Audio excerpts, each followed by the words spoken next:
Okay, so first and foremost, we've got complexity, and it's the complex group for a complex presentation. So I took a dive into complexity land with these gentlemen. We had a good time. If you want to hold it up. We started obviously talking about complexity, and we're looking at sort of obviously started with text, so the rich knowledge and academia, to down at the other level of the pyramid of the social tweet. And we were talking about obviously the different blocks and things we were talking about. Moved over to sort of infographics and visual knowledge. And then what comes between these things, and it came up as this the concept of multiple chunking, which is sort of text-based or graphic or visual. In terms of, let's go back to the center, in terms of complexity, the sort of four core elements were filtering, processing, creating, and consumption. And we're looking at that. We started with filtering as number one, but then took a step back and looked at creating as number one, because it's not just the viewer or the presenter or the producer. So it's creating, or even having the cognitive decision to have the creative vision to decide what you're going to even start filtering, or the content producer.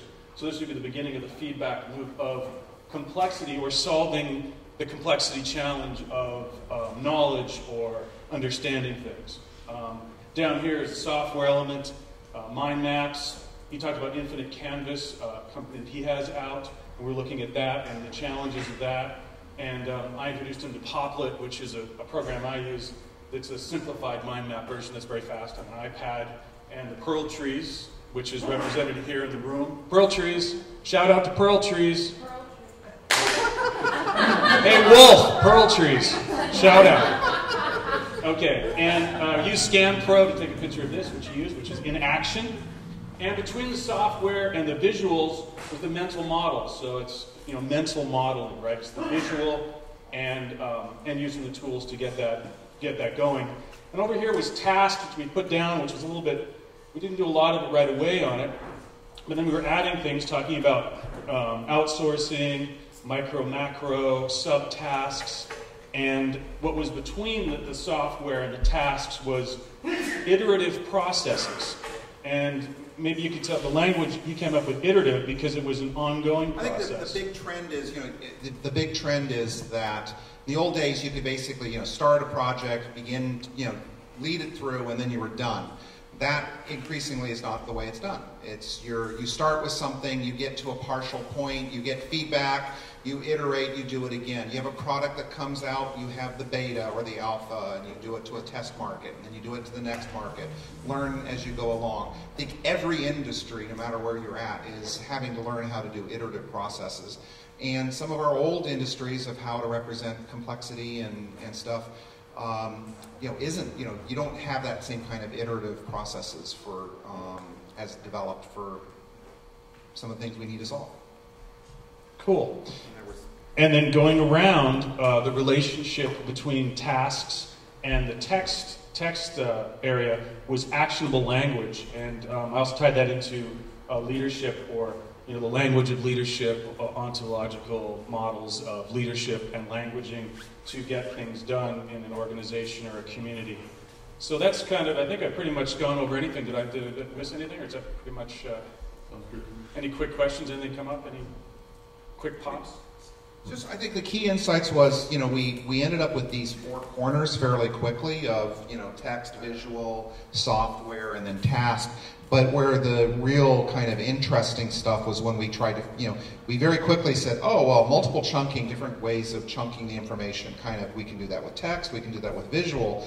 But then when we started pursuing, okay, well, what's between all the others? That's where some of the juice was. So the fact that mental models can drastically affect the same content, but as a different model can drastically change your interpretation of it.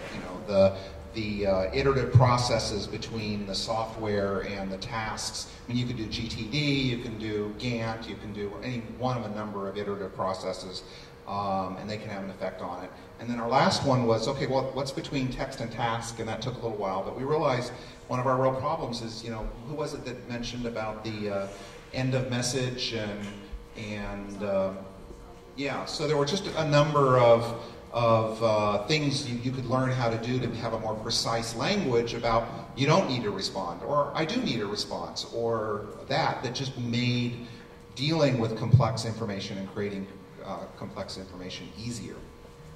Well, and then the first part was that how much of it is, people say overload, but how much of that is a choice of, what people choose to filter and not filter. That comes down to that. What is the overload? It's having some discipline or models or some, the personal awareness. And I think that comes back to creativity and creating even pre-filtering, sort of a conscious awareness perspective. Anyway, thank you.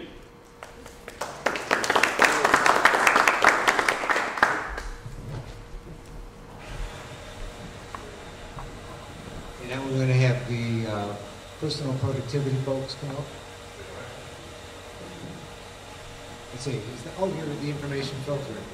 You are next. My mistake. You three? Yeah, I think you're number 2. Oh, my God. So I can have some moral support. Sure, why not?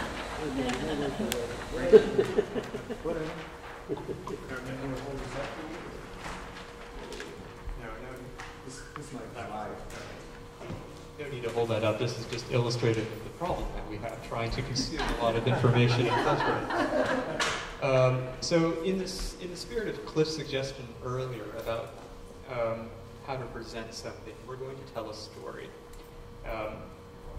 And the story here is, I'm going to start by painting the scene, the setting. Sorry, is that better? So I'm going to start with the scene and the setting.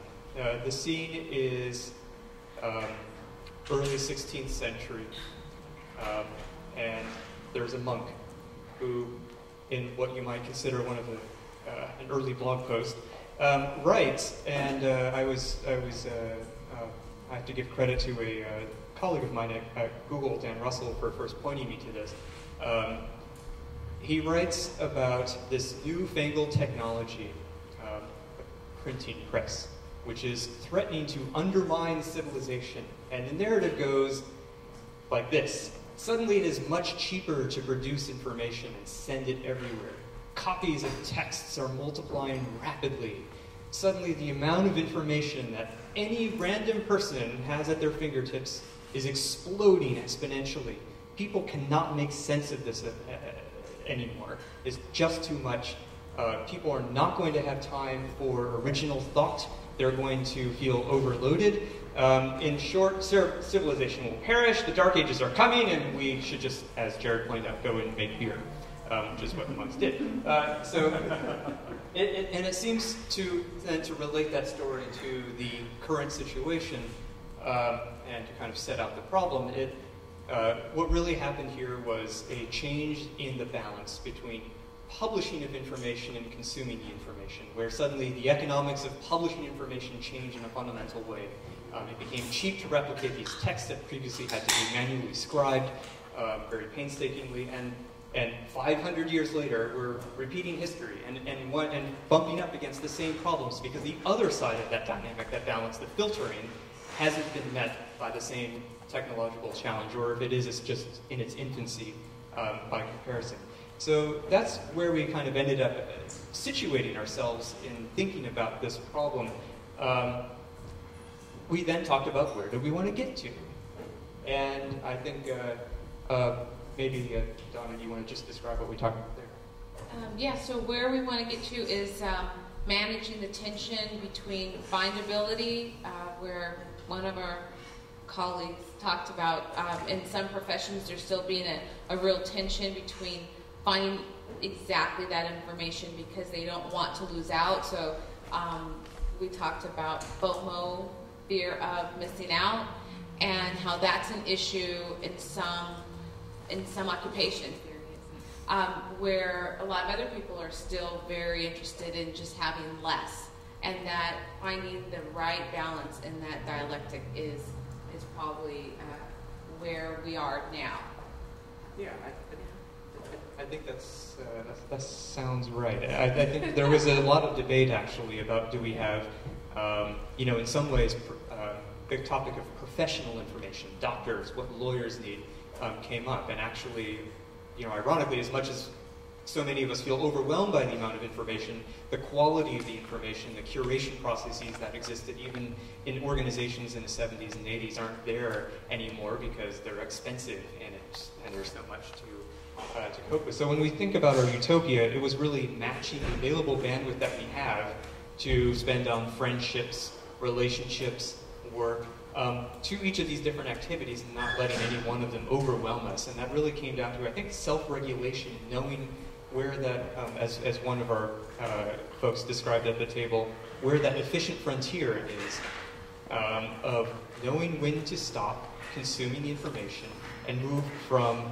gathering data and searching to the act of analysis and thinking for yourself. In other words, the dilemma of every graduate student. So I think those were the kind of the key takeaways from, yeah.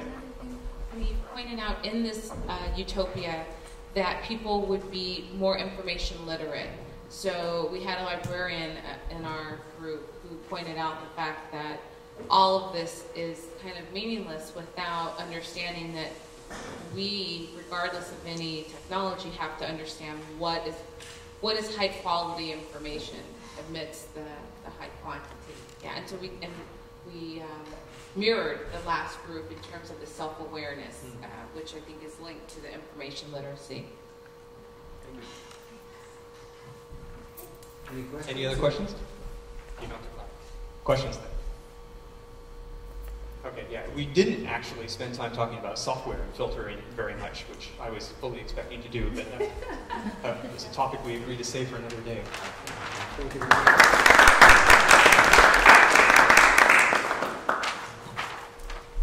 The information search brings back a partial recall for me in my graduate school days that there was a psychologist, Gordon Pitts, who did a series of studies on optimal stopping in the search process, which might indeed have some relevance right here.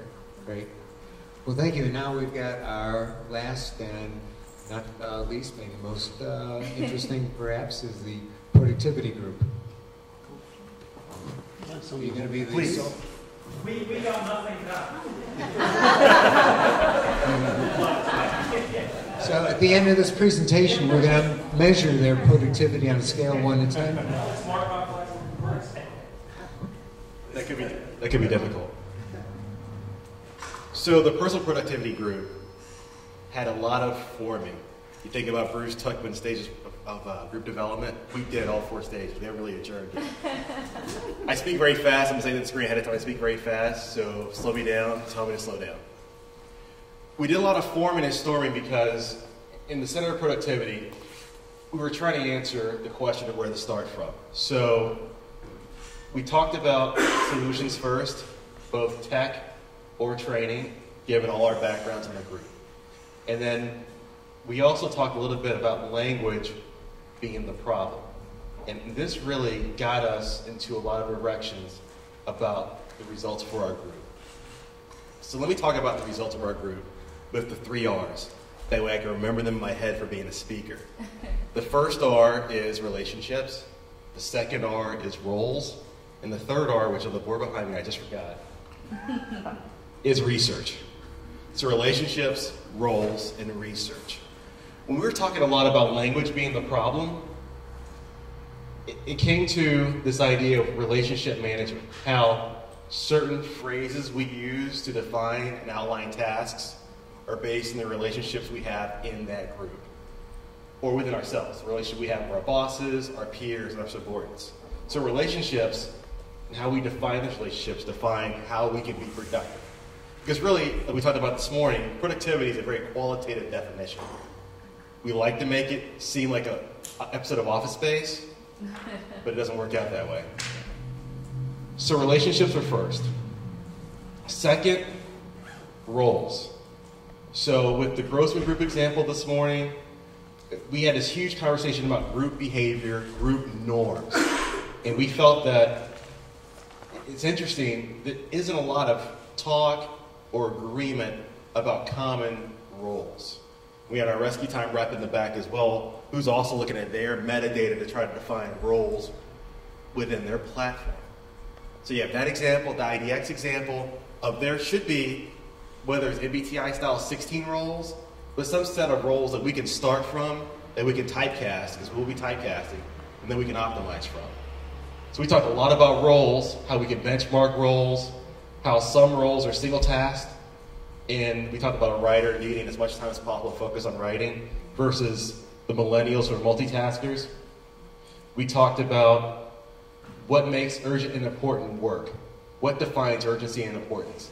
And we had the 9th grade example from this morning. More importantly, that definition goes back to the heart of what the relationships are. So how that group or how we personally talk about urgency and importance can change and can shift. We had some cultural arguments about that as well. And one last question here. We said, what norms do we leave unturned? Unturned. That's not even a word. Unturned. And then finally, we got into this idea of research. So this whole section at the bottom, we started with language as a problem, we went to training as a solution, and we had this whole area about cognitive background. And really, what do we tell our users, our market, about the cognitive research we're using for either our technology or how we lead? How do we do that? What do we use? Do we talk about the bits of information that people can hold? Cliff brought up a great point this morning. We used to say 5 plus or minus 2, but really the max is 4 for crisis communications. But do we really teach our groups about what their limits are and make sure they make those limits as explicit as possible? Do we talk about, it's another great example, do we talk about how this conversion from the industrial to the knowledge age or connection or experience age, take your pick, changes the motivation and incentive? Are the motivation and incentives different, and how are they different? How do we use that research to help us build better products and build better teams? We had a few biblical references that came out. We had a lot of time-based comparisons in the research between the 70s and the 10s. And then we talked about external forces and how maybe over time information has exponentially increased, but maybe it's been a top bar all the way along. We just handle it different ways. We talked about libraries and inboxes. So we talked about the research in before libraries gave us a sense of an away game of information, whereas now they're not, it's a home game.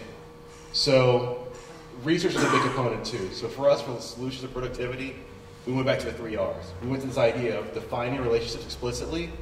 We went to the idea of defining roles and typecasting roles explicitly. And then we said, let's be clear about the research we're using. Let's be clear for ourselves that we've done the best research possible, using the best research to make it a research-based solution. That was it. Thank you.